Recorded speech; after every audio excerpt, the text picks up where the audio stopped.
Okay.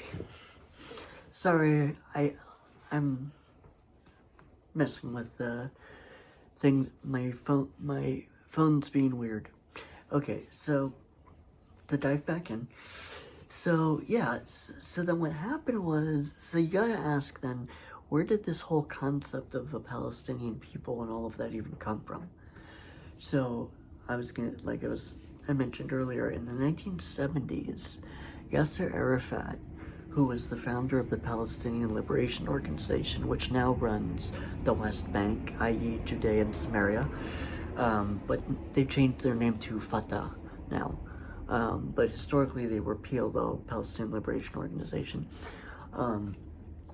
And he realized that to get the nations of the world to turn against Israel and to get on his side, he couldn't present this Islamist sort of radical kind of, ideology to the world, or he couldn't necessarily, like, there's I think there's the Popular Liberation Front for Palestine, are a Marxist group. He couldn't really, because Marxism was, the Soviet Union was, what they were, and he realized that wasn't really going to work either.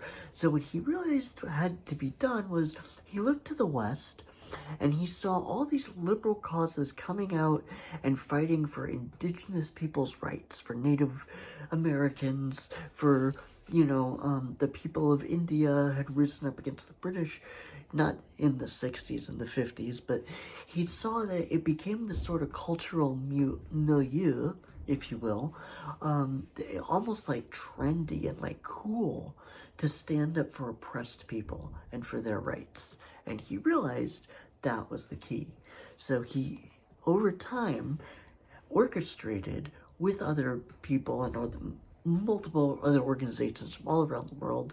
There were all kinds of individuals and groups, and over time they developed this idea, which is now almost like gospel in people's minds, that there were these people called the Palestinian people, and their land was stolen from them by the Europeans and given to the European Jewish settlers in that land, and that ever since 1947, it's just been massacres and genocides and rape and, oh yeah, YouTube doesn't like that word.